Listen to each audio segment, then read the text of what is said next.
In this guide, I will be showing you guys how to fix the issue where TikTok buttons are missing or not working properly. First thing you want to do is completely close the TikTok app. Again, relaunch it. Sometimes simply restarting the app can fix the issue. If that does not work, check if there is an update available for TikTok. Launch your App Store or Play Store, search for the app TikTok. If update is available, just update it. Next thing you want to do is try signing out of your TikTok account and logging back in.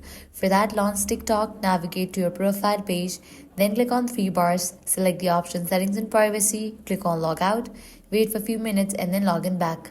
Another solution is to restart your phone, which can often resolve app related issues. Next up, check the server status of TikTok. For that, close this, launch your preferred browser.